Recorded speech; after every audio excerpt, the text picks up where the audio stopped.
Okay. I don't like having to stay in one place, so I also don't have things on my phone.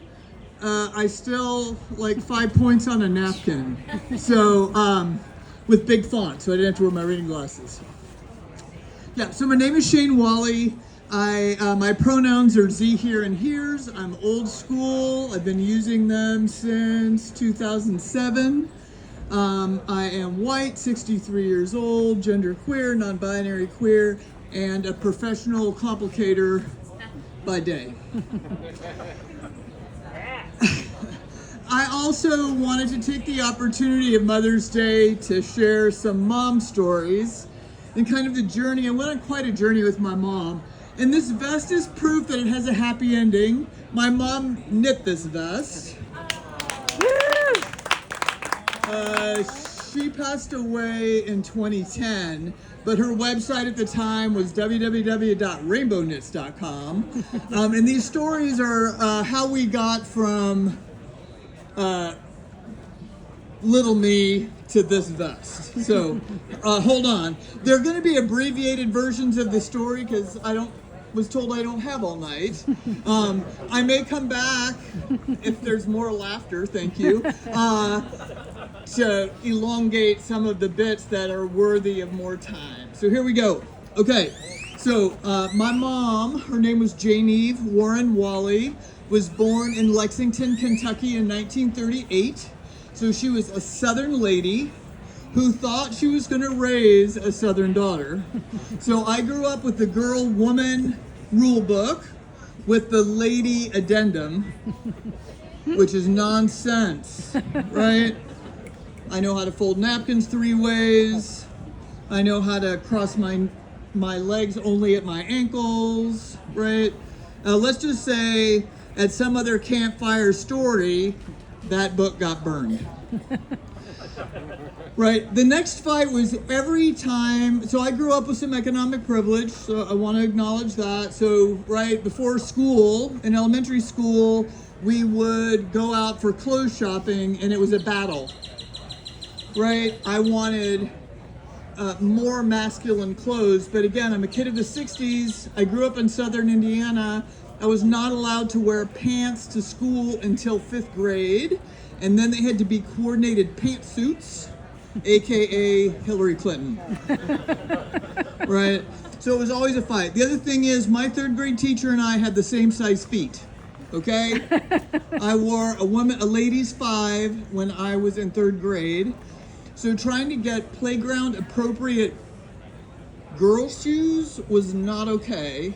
So there was always a fight. Fight about shoes, fight about coats, all the time. So when I was 10 years old, maybe about the time I could start wearing those coordinated pantsuits, my mom was washing dishes at the kitchen sink. I went up and said, "Excuse me, but I think I want to be a boy." And she said, "No, you don't, and we'll never speak of that again." And at 34, we had another chat. It took a long time. I don't want to be a man, but 1971 me had no idea that non-binary was a thing. Actually, very few people in 1971 had a sense that non-binary was a thing. So fast forward, right?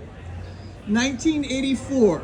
I am working for the international headquarters of my church. I've dropped out of college, working for the international headquarters of my church where I'd signed a piece of paper saying that I was a homosexual, I could be fired. I signed that piece of paper because I thought I was a lonely straight girl. If you saw pictures of me in 1984, you were delusional. Oh well. So signed the piece of paper, worked for my church. 2 years in, a woman walked into my life, and I was like, "Hello.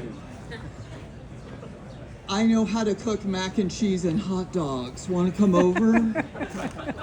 So she came over. She didn't realize that she was interested in women. We both figured out that we were at least interested in each other. Nobody gives you a manual. Did anybody get a manual when you came out? Damn it. We need to write the manual.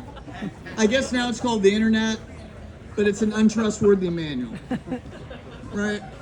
So I was very closeted. No one knew. My mom came over for dinner. I think I made her chicken, rice, and peas. I don't think I made her mac and cheese and hot dogs. And we were sitting eating, and she said, "Shane, are you and Sue more than just friends?" Damn it. So I burst into tears because internalized homophobia is real. And I said, "We are." And these are my two favorite quotes from that evening. So I grew up as a Christian Scientist, not a Scientologist. Tom Cruise and I were not friends growing up. Christian Scientist. Christian Scientists don't drink caffeine. We don't drink coffee or tea or Coke, right? So my mom said to me, and I was a devout, other than the girlfriend, devout Christian Scientist. And she said, "You know, Shane," although really insert dead name here, "I would rather that you drank coffee and tea than were a lesbian." I don't think that's the trade-off. Because I'm still queer, and I drink coffee and tea, and bourbon, and I smoke cigars. Oh, but no longer a Christian Scientist. We have to make tough choices. The other thing she said is, "You know, Shane, you're so intelligent and you had such a bright future." And I'm like, my brain didn't fall out of my head. I just figured out who I love. But she was really, she was honestly concerned about what my future, right, was going to look like. So I just want to share a couple. So, right, my mom was reacting to me with the knowledge and information that she had, right? So over the years, I figured out ways to share my truths and knowledge in a way that helped move her, baby steps, across the path. So I want to just share a couple of them. If you ever can use them, please feel free. So my partner and I, you're not gonna hear my whole life story, but the short end is, after 2 years of living in the tightest, tiniest little closet that you'd ever want, and knowing that anytime I was called into the office, I could either be given a new work duty or be fired. I was living in Boston. I moved to California. My partner stayed in Boston. My mom said that our relationship was because of propinquity. Anybody know this GRE word, propinquity? Yeah, it's the kind of mom I grew up with. It means that you get too close to people because you spend too much time with them. So she felt that if Sue and I separated, that I would become a nice straight gal. So I moved as far as I could, and I moved to California. Failed experiment. So, anyway, 2 years later, my partner moved back to California with me. We were together a total of 9 years. I was going to go home. Sue, my partner's name at that time was Sue. Sue and I were going to go home to my parents for Christmas. Call my mom. She said, they lived in a one-bedroom apartment. She's like, "We're going to give you and Sue the bedroom, and Dad and I will sleep on the sleeper sofa." And I was like, how progressive of my parent. What happened? And then she took a breath, and this was her next sentence. "We don't want to see any physical affection between you whatsoever while you are with us." And I was like, "Oh, we get the bedroom so you can hide us." So I hung up. I'm an only child, and I was my mom's best friend. And she called me a couple of days later and said, "Are you mad at me?" I'm like, "Yes." She's like, "What did I do?" I said, "That Christmas thing. That's what you did." I said, "All I ask is that Sue and I can have the same level of affection in front of you that you and Dad have in front of me, because it's gross." And she's like, "Dad and I are not affectionate in front of you." I'm like, "You hold hands in public, you snuggle on the couch, you kiss goodbye." I said, "I promise we will not egg each other on so we can do more. No. But whatever you can do, we can do." Right? And that became the rules of our household for as long as I was in relationship. The next one was, I had changed partners by this time. I had sent her a lovely picture of my partner and I. And I said, hey, any chance that you put a picture of Denise and I up in your office? And she said, oh, people don't talk about that at work. That. What is that? I said, so you don't know who your coworkers' children are and who they're married to and how many kids they have and where they went on their last vacation? She's like, yeah, I know all of that. I said, guess what? They talk about it. She's like, I'll put the picture up. Right? So it was like helping her realize that the standard that she was holding me to was not the standard she was holding everybody else to. Okay, this is my favorite aha moment. In 1994, I left California. I had moved to Ithaca, New York. I moved there because in 1990, Ithaca, New York had a communist mayor and some of the most active softball leagues in the nation. Rainbow U-Haul van into Ithaca, New York. So I worked at Cornell University. I was one of the most hated people on a college campus. I was the textbook buyer. Faculty don't like you because they actually have to order their books. I'm now a faculty member and I always forget to order my books. And the students don't like you because expensive. So I also was the staff advisor of the LGBT student group on campus. And we brought Leslie Feinberg and Minnie Bruce Pratt to campus to do a book reading. And Leslie Feinberg walked out onto stage in a gray pinstripe double-breasted suit, hair in a flat top, shirt and tie, shiny shoes. And my world was rocked. So they had just written Stone Butch Blues. They were there to do a reading. And in my head, I can hear my mom's voice, right, from that Southern rule book and from the fact that I wasn't going to be successful. And I was like, my mama lied.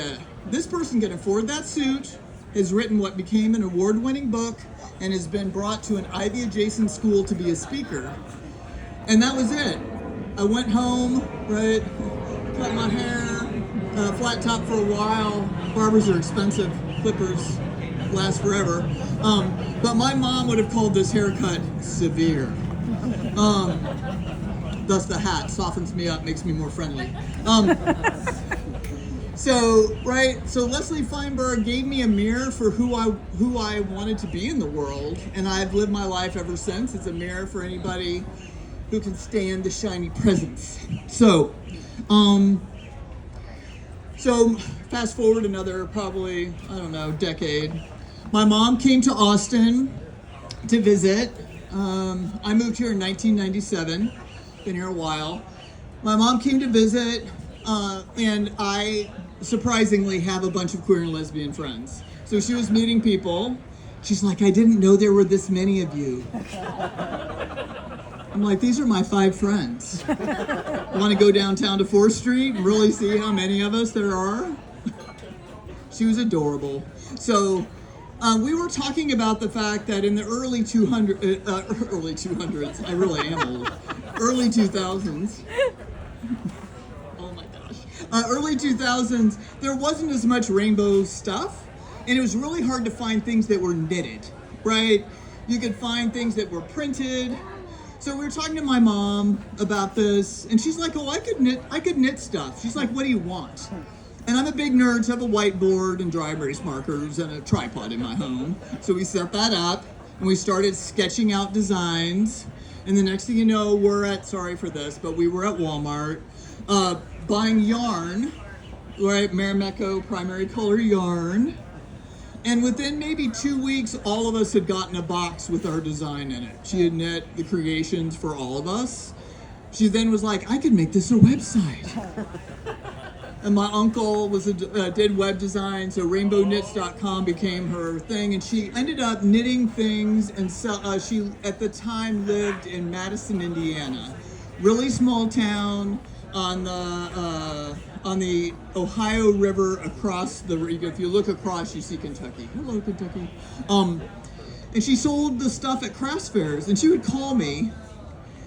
And one time she called me and she's like, Shane, I was at this crafts fair and had all my rainbow stuff out, And she said these two lovely men came and sat with me for the longest time and chatted with me and ended up buying quite a few things. And I said, Mom, were they gay? She's like, well, I couldn't ask them because if I was wrong, what if I would offend them? I said, yeah, people think I'm straight. I get really mad. And she was like, I'll ask. I was like, great. I said, I bet they were gay. Good chance. Right? So she started knitting, right? She started knitting all the things. And then she was back in Austin visiting. And she was like, Shane, I have to ask your help. She's like, somebody asked me if I would knit a bear flag. And I don't know what that is. And I said, come to the computer. Before smartphones, right? So she comes to the computer, I look it up. Right, bear flag is lovely colors of white, tan, and brown, and has a big black bear claw. And my mom is not about the knitting bear claws. Like, that's not her skill set. So I was like, Mom, you can tell them that you can knit the colors, but you need to leave off the bear claw, and I bet they'll be okay. I said there are many flags, and who knew how many more flags there were going to be. But, like, many flags, internet's your friend, right? She ended up knitting pride bears. They have little black jeans and little pride shirts and little bear heads. And the first one she knit, the eyes had crosses on them. And she was like, what do you think of the bear? And I said, it looks dead. So she figured out how to knit square eyes. Much better. Pride bears. Okay. 2 more things and then we're out. One of those other stories about things that helped her understand about what my life was like was my dad died in 2006. My dad died in 2006. I went home. You notice I had a dad all through all of these stories, but I didn't have a good journey with him. So we're not telling his stories this time. Maybe Father's Day, I'll be draped all in black and we'll have a conversation about my dad. But my dad died, and I went home to support my mom. And I said, Mom, we need to take the death certificate and go to the Social Security office and let them know he died because you'll get more money. She's like, I don't think that'll happen, blah, blah, blah. Had a whole story. I'm like, Mom, in the car, death certificate, more money. So reluctantly, death certificate, more money. And she said, Shane, how did you know that? And I said, because if my partner died tomorrow, I wouldn't have that. And she was like, what? And I said, I can't legally get, 2006, I couldn't legally get married. And I said, so therefore that doesn't happen. And she was like, oh my God, I didn't think about that. And I'm like, yeah, I said, it's not about all the things you think about marriage. I said, marriage is about all the rights that come with it, right? So that was a light bulb, like a big light bulb moment. And the last thing I'll say, which was really meaningful to me, because it probably happened, that you'll never be successful was in about 1985, 84, 85. And this next comment was probably said to me probably about 2005. So I figured out late that I could get that. So I'm a social justice educator / professional complicator. And in order to figure out how to do that, I got a master's in social work. I went back to grad school at 40. And I got recognition and I received awards. Student Social Worker of the Year, GA of the Year, Teacher of the Year. Anyway, I have some lovely plastic obelisks in my home. And I was talking to my mom one day. I'd received something, I was letting her know. And she said, Shane, she said, you have been receiving awards because of who you are, not in spite of who you are. And I said, that's right. That thing that you said in 1984 that I would never be successful, right? And the other quick joke that goes with this is I was one of those kids that took lessons in everything. Ice skating lessons, tennis lessons, clarinet lessons, acting lessons, so many lessons. And when I talked to my parents about it as I got older, they said, we wanted to make sure that there was something you excelled in, that you would be able to find it out. So when we had this conversation with my mom, and she realized that I was excelling at being queer, I said, too bad you didn't let me have lessons in that as a child. And I could have figured it out much sooner. Happy Mother's Day.